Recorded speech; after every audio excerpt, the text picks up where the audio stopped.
Oh, it's another night here at the Comeback Team Studios. This is your boy Bek Lover, and there's a ton of news I'm going to cover. I'm going to be talking about the drones in New Jersey. I'm going to be talking about the fall of Syria. I'm going to be talking about the fall of Jay-Z, who now has 99 problems plus one. He's got 100 problems to take care of in his life. I'm going to be talking about who benefits from the fall of Syria. I'm going to be talking about what could possibly be coming next. And you're tuned in at the Interesting Times podcast right here on the Bek Lover Podcast in the top 150 news analysis podcast in the country. I just found that out yesterday, and I want to thank all of you for your support as we continue to grow. I don't claim to be an expert. It's more of a crazy, chubby old man with a very different view on the way the world operates, giving you his assessment. I don't claim to be perfect. You have a right to drop comments. I invite the comments. I have learned from you as you may learn from me. And that's the beauty of this. We cooperate, we talk, we debate things, which is what the First Amendment's all about. It's about expressing ideas and opinions. And eventually, I'm going to be getting into Billy Carson, or from what I'm understanding, his name is William Carlson, also known as Tyrone, from what I saw in some lives on YouTube. The guy who claims to know all the forbidden knowledge and all the secrets of the universe, who seems to be having a very public controversy. I'm going to cover some of that also. Let's get into the headlines real quick. Governor Murphy of New Jersey, because New Jersey has been a hotbed over the last week or so of drone activity. And everyone I know is posting videos. I have a lot of friends in New Jersey. You're seeing these large flying objects in the sky. Some of them are saying they're the size of buses and trucks. And for some reason, the most advanced nation in the world can't tell us what these massive flying objects are. It's probably because it's classified information. It's not because it's aliens. It's probably man-made technology. They're probably testing a response. They're trying to see, what do we think? Let's see what Governor... pretty much all day. I'm hoping we'll get answers sooner than later. The Morris County mayors are asking for... I don't trust him as far as I can throw him, Governor Murphy of New Jersey. I wouldn't be waiting for him to give me any answers. But it's just very fishy, One of the most densely populated states in the country. It's not New York. It's New Jersey. New Jersey is the most densely... That means people live so close to each other, on top of each other. It is the most densely populated state in the country. And we can't get an official from the military, from the Air Force, from Starlink with all their satellites. Elon doesn't even talk about it. I find it kind of funny, don't you? You don't find it strange? It ain't aliens, I promise you. I promise you. It's demonic deception. Pentagon announces new counter-drone strategy as unmanned attacks on U.S. interests skyrocket. The U.S. Air Force says unidentified drones have been spotted over 4 joint U.S. and U.K. military bases in England. The mysterious drones have repeatedly appeared for over a week now. So these drones are all over the world right now.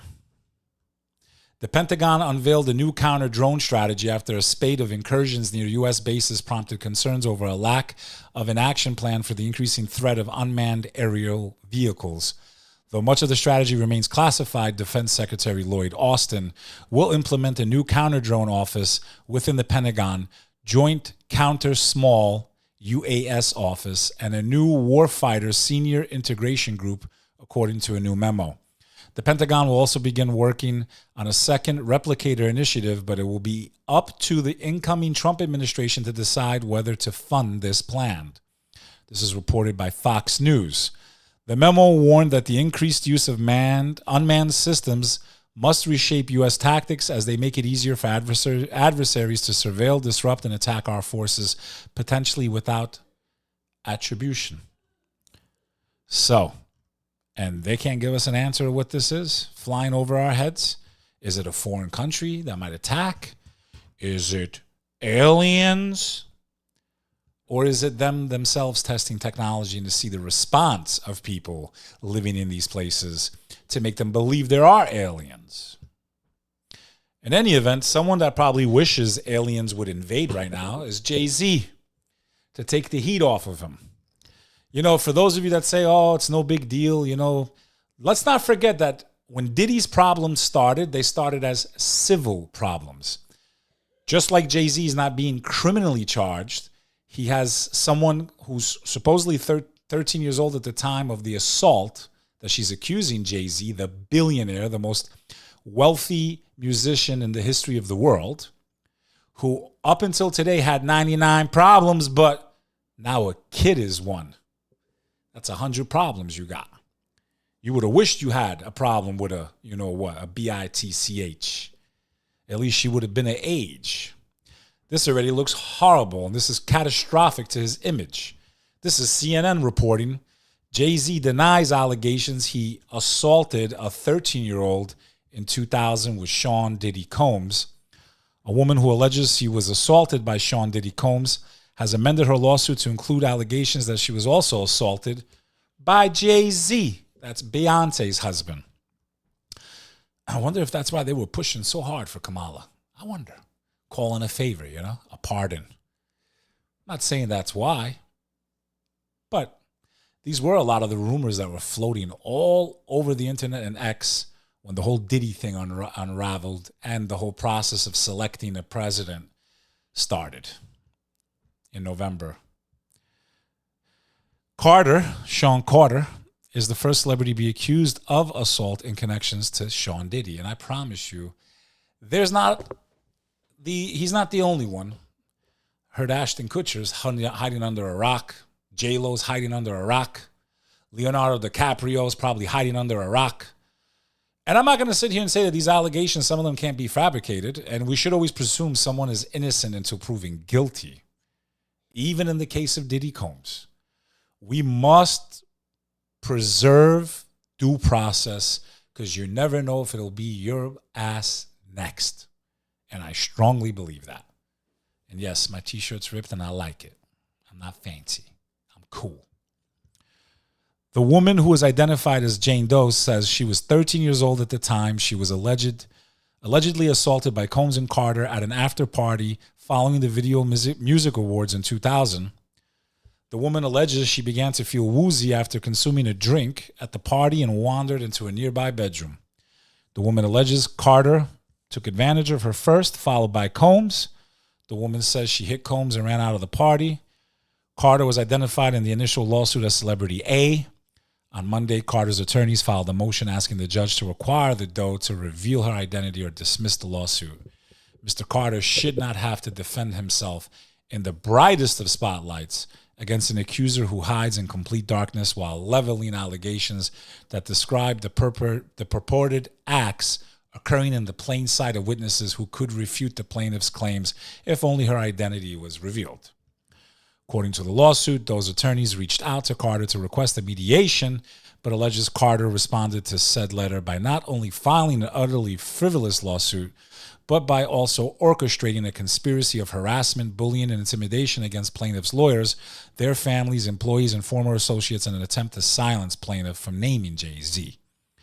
This effort was meant to scare plaintiff and to discredit her counsel. That effort failed. Indeed, plaintiff chose to file this amendment as a result of the egregious, I can't even say the damn word sometimes, egregious conduct perpetuated by Carter, according to the lawsuit. In a statement from the Houston-based Buzzbee, he wrote, this is the lawyer, the pleading speaks for itself. This is a very serious matter that will be litigated in court. Carter added in his statement that his only heartbreak is for his family. My wife and I will have to sit our children down, one of whom is at the age where her friends will surely see the press and ask questions about the nature of these claims and explain the cruelty and the greed of people. I mourn yet another loss of innocence. Children should not have to endure such at their young age. CNN has also reached out to Jay-Z, Beyonce's wife, Beyonce Knowles, for comment. Attorneys for the unnamed celebrity claimed further that Busby had threatened to unleash entirely fabricated and salacious allegations of assault that included multiple instances of minors. We'll see what happens. Remember, Diddy started out with frivolous lawsuits. Next thing you know, you had the feds raiding his house. Is this a part of the Great Awakening? Is the truth coming to the light? Is Hollywood and the music industry being exposed? Will those names drop? Will we ever get justice from any of this stuff? And only God knows the truth of all truths. Another thing that's coming to truth, the United Healthcare CEO, the person of interest is Luigi Mangione. Sounds like an Italian to me. Charged with 5 crimes in PA. Luigi Mangione is in custody in Altoona, Pennsylvania as a person of interest. I know once they showed the clip of his face, he was finished. He's been arrested. He's in custody. Mangione, a 26-year-old from Maryland, has been arrested by Altoona police on unrelated charges, according to authorities. I mean, it looks like the guy, the schnoz and everything. He has been charged with 5 crimes, including carrying a weapon without a license, forgery, falsifying identities for himself, and possessing instruments of crime, according to a newly released criminal complaint. The charging documents allege that Mangione lied about his identity to police and carried the ghost gun without a license. When Altoona police asked him if he had ever been to New York City, Mangione started shaking. According to the charging document, he didn't answer the question directly. Police officers were dispatched to a McDonald's restaurant for reports of a male matching the description of the United Healthcare suspect. He was on a Greyhound bus traveling from Altoona on Monday morning, sources said, when he got off and walked into a McDonald's where a witness recognized him from the images of the suspect circulated by police. He matches a description. It looks like his schnoz there.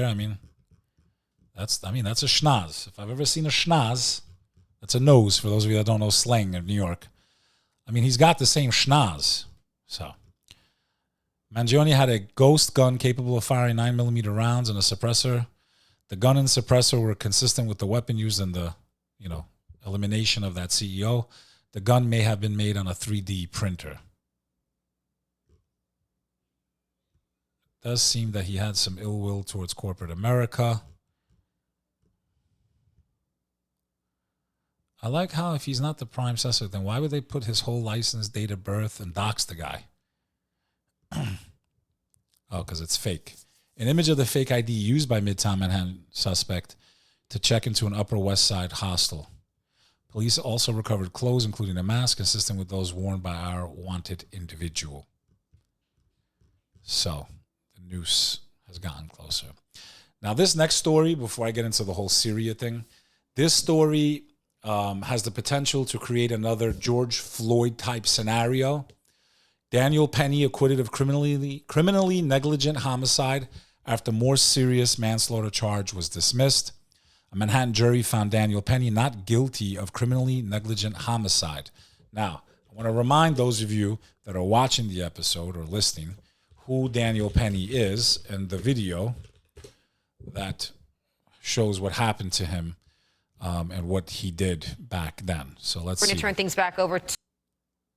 So if we look at the video here, if we can find just the video. Okay, unedited.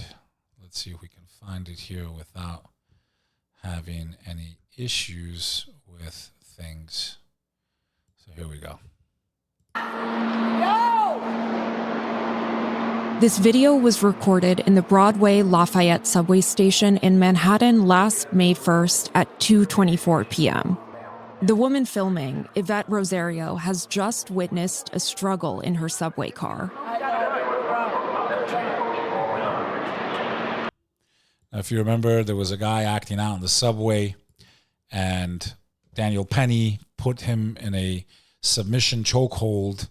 He held on a little too long, and Jordan Neely lost his life. With schizophrenia. He boarded the train at the previous stop. Witnesses say Neely entered the car and immediately began threatening passengers, saying he was, quote, ready to die and would kill a motherfucker. Now, it's not a joke. You're on a train. New York's been out of control the last few years. There's been shootings and all kinds of shit going on. Someone just got whacked right now in broad daylight in front of the biggest hotel in New York City. And you have a guy that comes in who's a pretty decent build. He's making serious threats, verbal threats. This guy steps in and subdues him. I guess after the testimony, after the trial, the jurors of his peers, jury of his peers, dismissed all charges.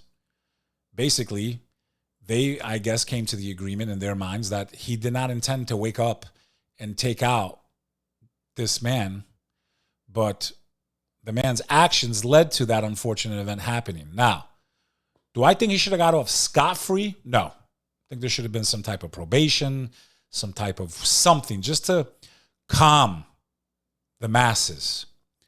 But the jury decided. So, I don't know. But people are trying to use this now and make it about race.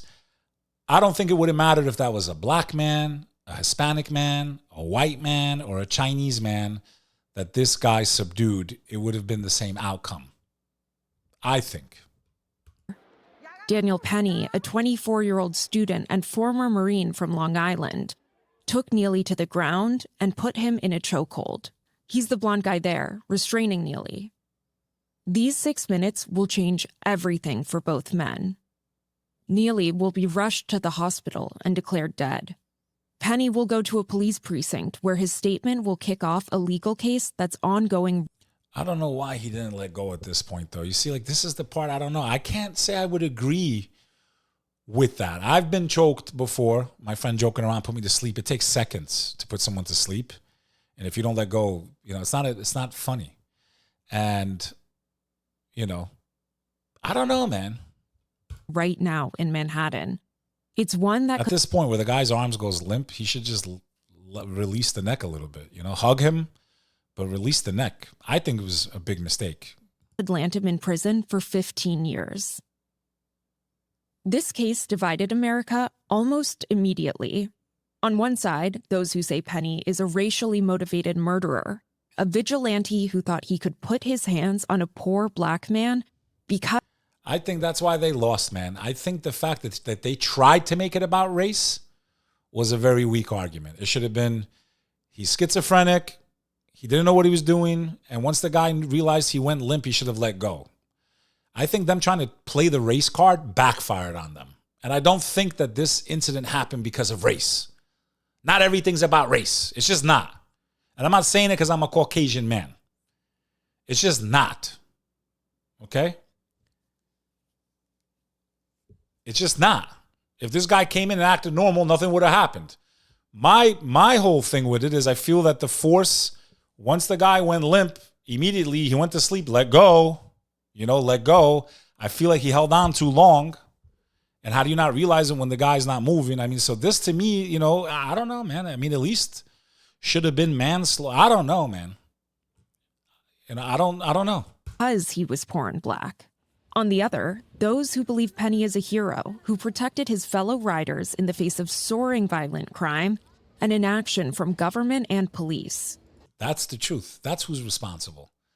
The mayor, the governor, that let the city burn to the ground, let criminals out, put everyone on high alert. Everyone's scared. What's going to happen? What's going to happen? The guy did step in to help everybody. And he is a veteran. This is someone that risked his life for the United States of America. So it's a very complicated case. But it has nothing, in my opinion, and that's what people say in the comment. Well, you're not, you know, you're not black. Bro, I'm Albanian, bro. We've been through hell and back. My family was massacred because of their skin color. I'm Muslim as far as faith, the most hated religion on every news station, movie, and channel. Trust me, I know what it's like to not be liked and to feel hatred and persecution. I lost 28 people in my family because they were the wrong ethnicity. So you're talking to the wrong white boy. I personally don't believe that this incident was race motivated from the Daniel Penny side. I think it would not have mattered who was in, you know, who was in Jordan Neely's shoes. It would not have mattered race-wise. I truly believe that. Over the past month, I've spent day after day in a Manhattan courtroom covering the trial of Daniel Penny. Now, they dismissed it, right? Which, I don't know, man. I mean, scot-free. This is what his father had to say, okay? We have asking for food. we have to take the responsibility to give it to them. If we see someone cold, to give them a coat. If we see someone going through something, to ask them if they're okay. That's how we help each other, because we can't rely on the system to do it for us. And clearly, if we get to this point, it's too late. We have to be there for each other, and that's our call to action. Everybody that's pissed off at this verdict, I challenge you to go outside today and help one person.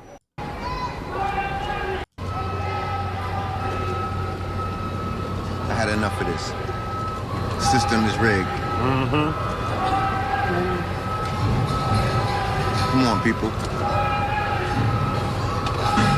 Let's do something about this. Do what? Let's do something Burn about the city it. to the ground? We have Eric Garner's mother here.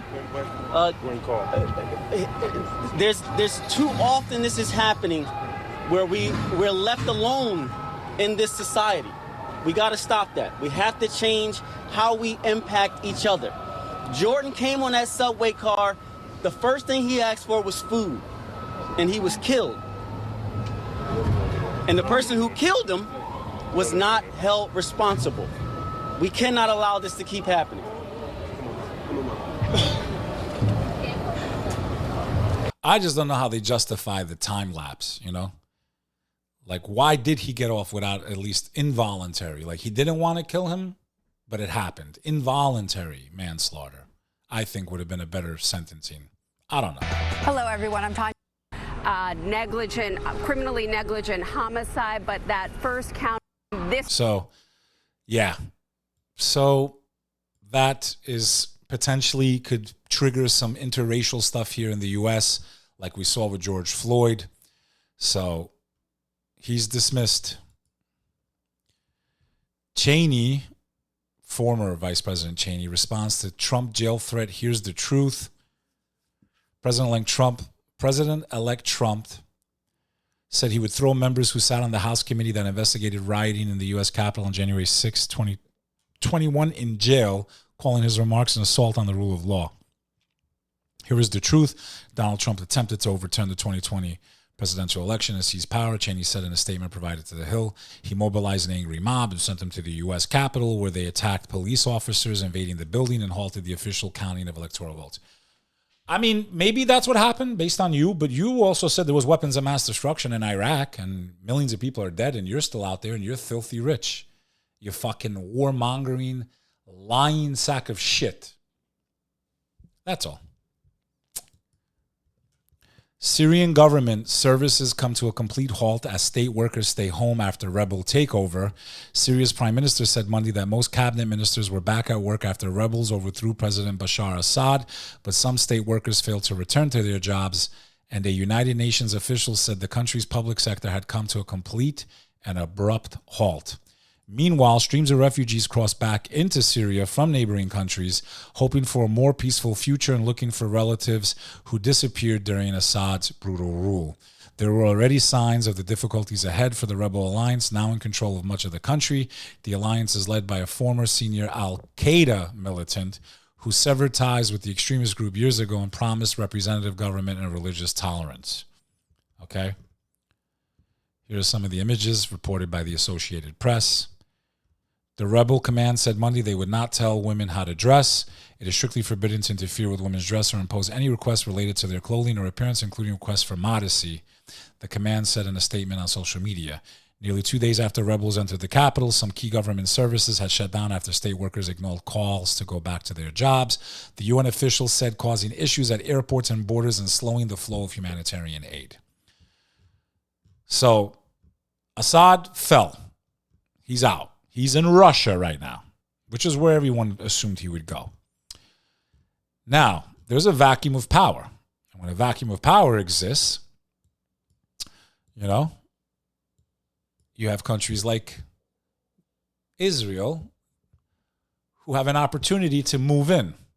Now, if they don't, now supposedly this new rebel group is saying, hey, we don't want beef, we don't want war, you know, let the Syrian people have time to come up with a new government and run things the right way. But Israel and America are not taking any chances. And I promise you that's who backed this fall We know they backed it, right? Because it's funny. We're worrying about Gaza and Lebanon, and all of a sudden, out of nowhere, Syria falls. Just out of nowhere. It wasn't by accident. State Department defends Israeli occupation of Syrian Golan Heights. Parts of the Golan Heights were annexed by Israel in 1981 after being taken in the Six-Day War and have long been recognized internationally as illegally occupied territory. Is a defeat for all who enabled its barbarity and its corruption. None more than Iran, Hezbollah, and Russia. So this moment presents a historic opportunity, but it also carries considerable risks.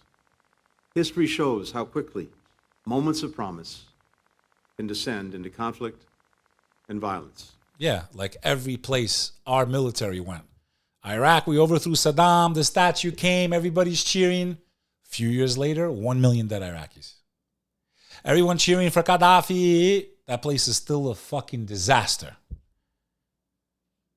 All the places that we supported, by the way. Vacuums and insurgencies. And this is, my friend, the Middle East problems are far from over. And the truth of the matter will be, the truth of what's going on right now, you'll only be able to understand it the further time goes on and you look back. Who destabilized, who financed, who provided certain groups, who's really behind all of this. I leave that to you, because I know. But who does it benefit? Who does all this conflict benefit in the Middle East? It's definitely not benefiting the American people. That I promise you. It is not benefiting the American people. So we're in trouble, man. ISIS will try to use this period to reestablish. Oh, they're back all of a sudden. But I thought Trump took care of them. All of a sudden, the long rock, heavy metal guys with the long hair, they're back all of a sudden? I thought that Trump wiped them out. Let's pull that up. Let's see. Trump, ISIS. There we go again with ISIS.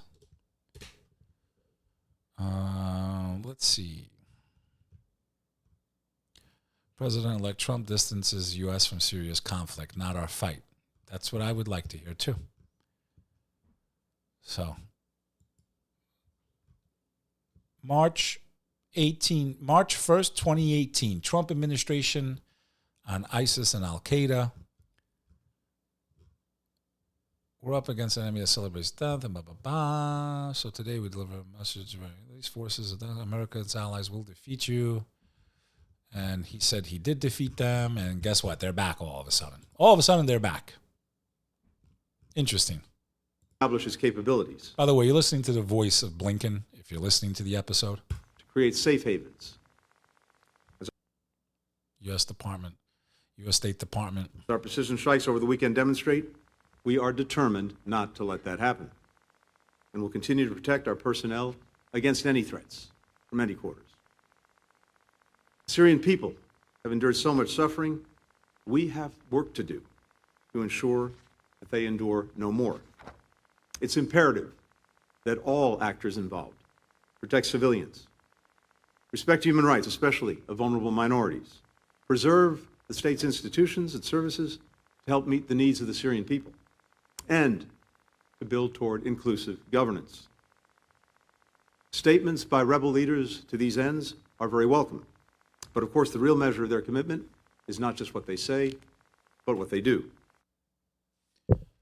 Like I said, this situation, if I had to guess, Iran is next for real. Or Iran already made a backdoor deal, which is why Syria fell, to avoid an all-out war. Because Iran could have sent help, but they didn't. And Russia didn't send much either. Very interesting what's going on there. I reported long before Tim Pool that World War III basically was fifth generational at this stage, and it was already ongoing. I saw a video that he posted today. It was pretty decent. I kind of wanted to play it, but can't find it. But he was covering the story that I covered months ago.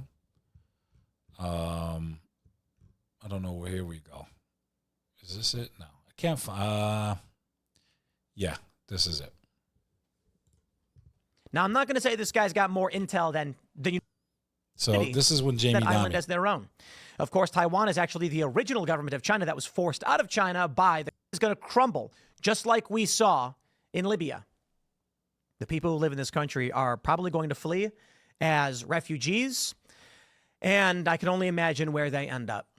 So, my friends, let's read a little bit of the news here. With the U.S. launching precision airstrikes in Syria and Joe Biden announcing humanitarian aid, I wonder if the big story, in fact, is World War III. This headline it's being rewritten, or republished is a better way to put it. MoneyWise reported this in November 4th. World War III has already begun. Jamie Dimon warns, says he and his team are preparing for serious conflict with Russia and China. 3 assets to protect yourself in 2025. I got to be honest, this guy's... So yeah, that was an article we covered here on the Interesting Times podcast. I also agree World War III has already begun. It's just not what we pictured when we watch movies and all that. There's so many countries that are like, completely destabilized, on the brink, South Korea, what's the other one right now? Is it Guatemala? So somewhere right now, there's some serious issues also there with the elections. People are looking for their family members in these prisons. We're here outside of Sednaya prison, one of the most notorious prisons for torture in Syria. And as you can see, there are thousands of people lining up to get into the prison tonight to see any news about their loved ones. We entered and what we saw was horrible. Medieval scenes with cages and rooms not wide enough to fit 4 people, but probably crammed with dozens. People were digging and breaking open gates in order to see if they could find anyone still remaining in the prison.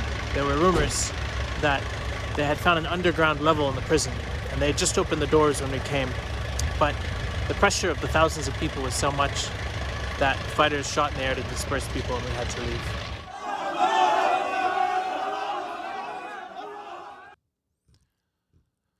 Oh, we are living in a time of change.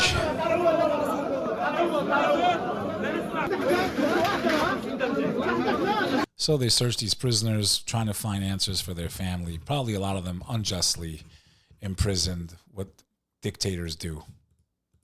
My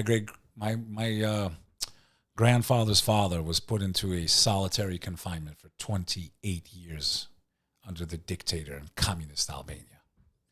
He lived long enough to survive that 28-year stint, and when he was old and dwindled, and he was imprisoned because he was the first teacher in Tropoja, the northern mountainous regions, and they didn't like the fact that he was a teacher. He was sent to 28-year prison just for being a teacher. Turkey, Russia, and Iran meet in Doha seeking exit from Syria chaos. Turkey's foreign minister will meet with his Russian and Iranian counterparts in Doha on Saturday to try and find a solution to the renewed fighting in Syria and avoid chaos on its doorstep. The 3 countries have been partners since 2017 in the Astana process seeking to end the civil war in Syria.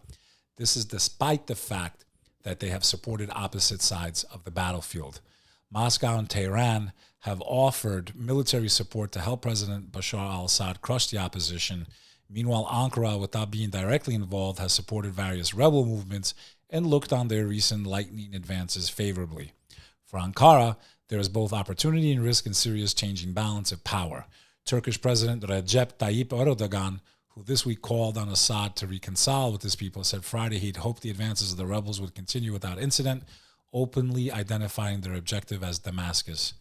Turkey is no simple bystander, sharing a 900-kilometer border with Syria and hosting nearly 3 million Syrian refugees. Many people on X and social media believe that the West wanted the topple of Syria to create a major buffer zone around our best ally in the Middle East. They're involved too. They're dropping bombs. They were dropping bombs during Lebanon and Gaza and making time to drop bombs on Syria. So this thing wasn't just like overnight. They were blowing stuff up so that these rebels could proceed. Don't let them fool you with that. They were dropping bombs, American-made bombs, on Syria. And I'm not defending Bashar al-Assad. I just want you to understand how they're saying it happened quickly. No, it didn't happen quickly. It's been going on for a long time. Russia takes a political, military, and economic hit as Syria's Assad falls from power. 7 years ago, President Vladimir Putin traveled to Syria to meet with his ally, then Syrian leader Bashar al-Assad.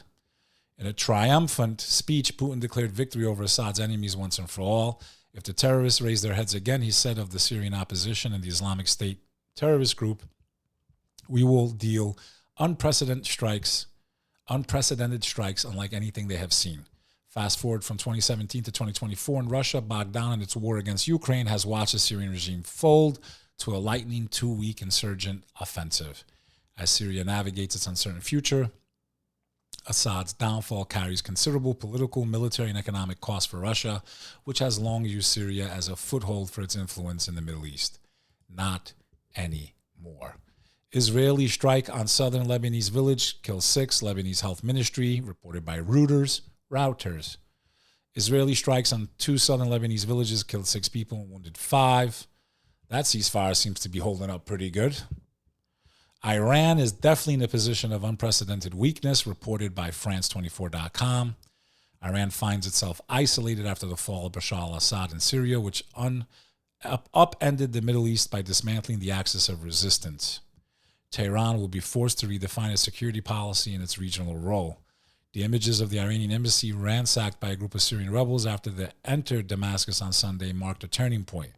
Portraits of Supreme Leader Ali Khamenei and Ayatollah Khamenei littered the floor. Portraits glorifying Hassan Nasrallah, the former leader of the Lebanese armed group Hezbollah, who was killed in an Israeli raid in September, and revered Iranian General Qassem Soleimani, killed in 2020 strike, were torn down. It was clear that Tehran, Bashar al-Assad's main ally, is no longer in control.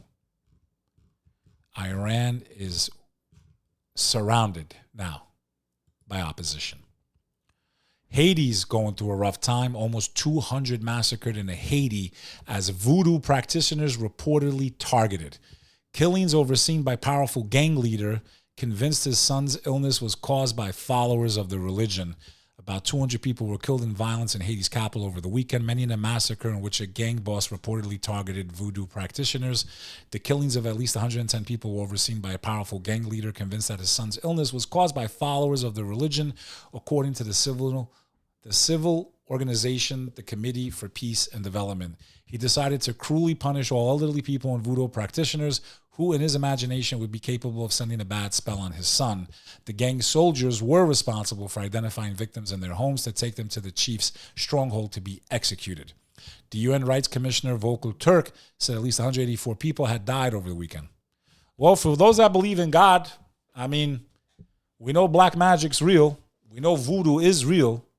At least those that believe in God. It's one of the articles of faith in some religion. You have to believe that these forces exist and these powers exist. I guess the ante has gone up for doing voodoo in Haiti.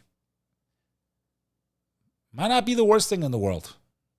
Who knows? I mean, they've been having bad luck forever. Maybe it's something spiritual, man. I don't know. But nonetheless, tragic. Netanyahu is set to take the witness stand for the first time in his corruption trial in Israel. He's had a couple of years of distractions, you know. So he's on trial at home on accusations of fraud, breach of trust, and accepting bribes in 3 separate matters. Netanyahu denies wrongdoings, but his appearance on the witness stands will be a low point in his decades-long political career, standing in contrast to the image of a sophisticated, respected leader he has tried to cultivate. I think his reputation is already destroyed for most of the world on how he handled October's, 7th response. Just the sheer amount of women and children that lost their lives is enough to ruin not only his reputation and image, but his country's. Tarnished them for forever. And I say that as unbiased as possible. Excessive force. South Korea's President Yoon is banned from traveling abroad after martial law chaos. So he's not going nowhere. A huge cocaine trafficker at the center of international smuggling operation was arrested in Dubai. Othman El-Balouti, who was sanctioned by the U.S. last year, was held over an international arrest warrant issued by Belgian authorities. He had been handed over to Dubai public prosecution for legal proceedings related to extradition. He's believed to be living in the UAE, a federation of 7 sheikhdom, and the Arabian Peninsula, also home to Abu Dhabi. He was sanctioned in 2023 by the U.S. Treasury, which described him as a high-level drug trafficker. At the time of the sanctions being issued, the U.S. made a point to list him as a high and made a point to list Al Balti's address as a high-end apartment complex in downtown Dubai near the Burj Khalifa, the world's tallest building. In response, the UAE has made several high-profile arrests to extradite suspects back to the West. Quantum computers cross critical error threshold. In a first, researchers have shown that adding more qubits to a quantum computer can make it more resilient. It's an essential step on the long road to practical applications. In the 1990s, researchers worked out theoretical foundations for a way to overcome these errors called quantum error correction. The key idea was to coax a cluster of physical qubits to work together as a single high-quality logical qubit. The computer would then use many such logical qubits to perform calculations. They'd make that perfect machine by transmuting many faulty components into fewer reliable ones. This is in quantummagazine.org. That's really the only path that we know of towards building a large-scale quantum computer. This computational alchemy has its limits. If the physical qubits are too failure-prone, error correction is counterproductive. Adding more physical qubits will make the logical qubits worse, not better. But if the error rate goes below a specific threshold, the balance tips. The more physical qubits you add, the more resilient each logical qubit becomes. This all sounds like crazy shit to me. The whole story hinges on that kind of scaling. The simplest version of error correction works on ordinary classical computers, which represents information as a string of bits or zeros and ones. As random glitch that flips the value of a bit will cause an error. You can guard against errors by spreading information across multiple bits. The most basic approach is to rewrite each 0 as 000 and each 1 as 111. Anytime the 3 bits in a group don't all have the same value, you'll know an error has occurred and a majority vote will fix the faulty bit. So, computers moving even more, lightning speeds coming, and logic. Mysterious illness dubbed Disease X. They told us it would come a couple years ago. Disease X. We have to prepare for Disease X. I really feel sometimes when they make these statements, they're telling each other what the next move is. I swear to God. My opinion. It's going to be a dark winter. You know? They speak in code, I think. Right in front of our faces. Right in front. Mysterious illness dubbed Disease X has killed dozens of people in Congo, says WHO. The WHO said that 406 cases of disease had been recorded. The actual number of deaths in the region is difficult to determine. Okay. It started back in October. I think it's time to close the border to Congo, bro. Completely. Harvard study, eating dark chocolate could reduce your risk of diabetes by 21%. You can go read that yourselves. And Elon boy posting some videos here bragging about his computers that's coming. These androids are people are going to probably do all kinds of weird things with.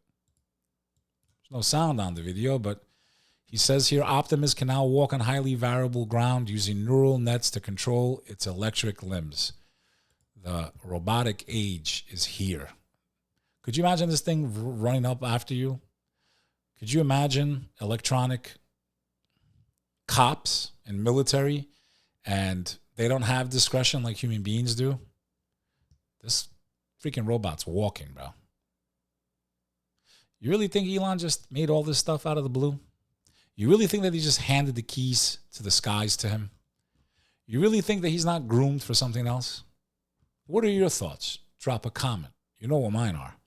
In any event, I am going to make an official response to the Billy Carson debate debacle, controversy, threatening to sue people. I'll do a little clip here for you, for those that have short attention spans, and then we'll end this episode. Here we go. And yeah, you already know that they're not representing truth when they say stuff like that. Say stuff like what? I don't know. A long time, maybe even a decade.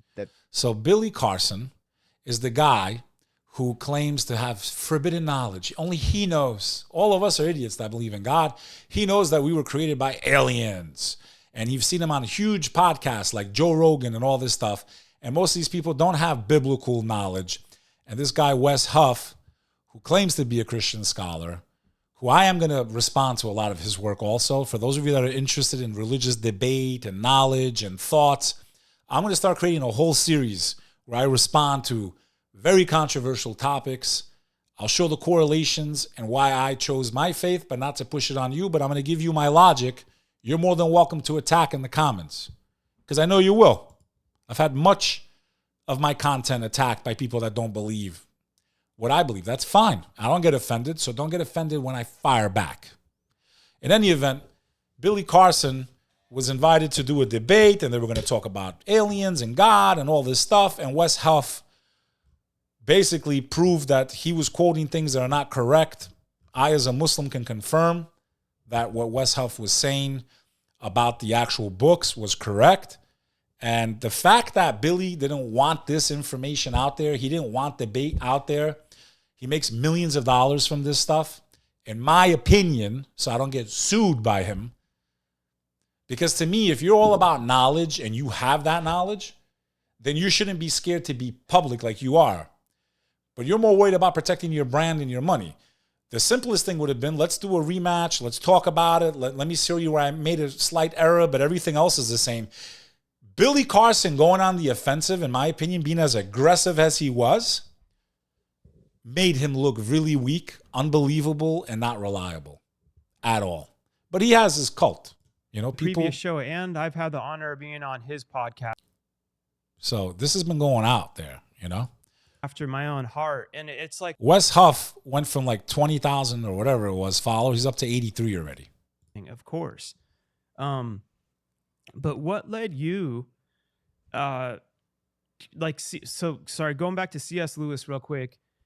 He was a famous scholar who was once an atheist, set out on a journey to be. So you can go watch this. Billy Carson, Ancient Aliens, the Anunnaki, they came to make us. You could watch this debate while it's still up. He sent cease and desist letters. I covered this a little bit in the last couple of episodes. I think Billy Carson, in my opinion, I think he's full of shit with his theories. I think they're very interesting stories crafted to generate money for him. And I think that it's coming out. And I think when you take away power from the creator and you sit there and you say that, no, God didn't create us. He created the aliens that altered our DNA and changed us and enslaved us. And you go against God's narration, God destroys you. He exposes you, in my opinion. And then I saw other channels where people were putting up, and again, this is alleged, this is on YouTube, that his real name, again, I'm not making these comments, I'm just covering the story, is not even his real name. Then he's claiming he had identity theft. He just sounds really shady. He was supposedly charged with crimes for fraud. I don't know. I mean, it's all over the internet. These people calling him out. Some of them showing documents and pictures of him with mugshots. And, I don't know. What is this video? This is someone that's clearly unhinged and have a conversation with a Christian, and it did not go his way. Wes Huff ended up embarrassing Billy. Some would even say a career-ending debate on Billy Carson's part. But what came next was a slew of cease and desist notices to the moderator, Mark, to Anton, who set this thing up, and to Wes himself. But what makes all this even more embarrassing is Billy Carson's live stream. Over 3.5 hours with him explaining why he didn't perform well. That's another thing. 3 hours. If you are in a position of strength and you're going to be short and powerful and right to the point. He's just sitting up there basically trying to pitch his audience, his bread and butter, in my opinion, pitching his audience on why, don't believe that debate. Don't listen to this. These people are trying to attack me. I wanted to see him to respond to all of that, to respond to the misinformation, the misquoting.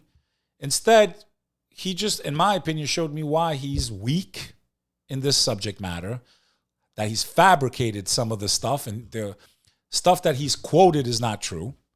I've made mistakes here and there as someone that speaks about spiritual topics. Like I misquoted one time. I said Jesus was the most mentioned person, in the Quran. It was actually Moses. My mind jogged, but I didn't say it for my entire career. When Billy Carson's talking about the Sinai Bible, he's using Sinai Bible, Sinai Bible, Sinai Bible, Sinai Bible. Every video, every podcast. That's different than you temporarily made a mistake in your memory or you spoke too quickly. Clearly, every time he's using the same references. And that's what Wes Huff basically called out and said, you're actually wrong, and that's not the book. And the book tells you that he was crucified and blah, blah, blah. In any event, I'm going to make a full response to this, but I'm also very interested in making some religious content. I'm going to get into where I think I'm going to prompt ChatGPT some very simple questions. I'm going to ask it questions. You're going to get the answers, and you do with the answers what you want. I'm not here to convince you to believe what I believe, but I'm going to show you the logic that I used, and I challenge any of them to come after me. I challenge any other denomination, any other faith. Respectfully, I'm going to show you my train of thought on why I chose to follow what I follow. It's not to put you down, okay? I respect everybody's faith. Everyone has a right to believe what they want to believe. But I would like some respect. And my faith has been getting picked on for the last 25 years. And it's my duty when I have the knowledge to share it, not run and hide. I went down to Florida and did a podcast with someone who was not authentic, came off like he's authentic, very wealthy, and never aired the podcast. He asked me all kinds of questions about God and about this, and he comes off like he doesn't believe in God, doesn't believe in organized religion, and I destroyed him on his own podcast. He won't even air it because he's a coward. I've noticed that people that have stuff to hide, they're the ones that have the cease and desist. They're the ones that run into the shadows. Wes Huff, his body language, the way he's speaking, the way he's talking is so much more believable than Billy Carson or William Carlson could ever be. Let's see if, what I'm talking about here. William Carson, real name. Let's see if we pop that up. Here we go. This is what people have been saying. This is insane. Wesley Huff is about to correct Billy Carson on the Sinai Bible. According to the Sinai Bible, Jesus wasn't crucified in that Bible. Do you mind if I ask a clarifying question? Sure. When you say the Sinai Bible, what are you referring to specifically? Refer to the Sinai Bible. Would you be referring to Codex Sinaiticus? Like the codex that comes... Okay, that's why I was trying to get... Honestly, when he asked Billy that question, he looked like he didn't even know... He was just like, yeah. He had no... he'd never even heard the term before. Some clarification, because I actually have... He's like, I got one right behind me, Billy. I have a facsimile, so I have a photocopy of Codex Sinaiticus.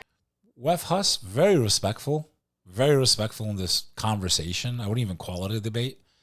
And why all the hatred? You have so much knowledge. Go and beat him, debate him. You coward. You're a coward, bro. I'll debate Wes Huff on why I chose my faith. He might have more knowledge in some aspects. But my logic that I use, I'm going to show you people why I've chose what I chose. And it's just for you to understand why I believe what I believe. So many of you asked me to do this, and I am going to do it. But right here on the Bek Lover Podcast. So make sure you stay tuned. This saga is still unfolding with Billy Carson. I haven't had a chance to watch the whole debate. I'm probably going to do that tonight. My response will be coming soon. You stay tuned here, and I'll keep you in the know of everything that's going on. Never fall into despair, my friends. I thank you for your support. Thank you for having an open mind. Thank you for respecting my opinion, and I respect yours. So drop a comment. This is your boy, Bek Lover. We'll see you next time on the Interesting Times podcast, right here on the Bek Lover Podcast.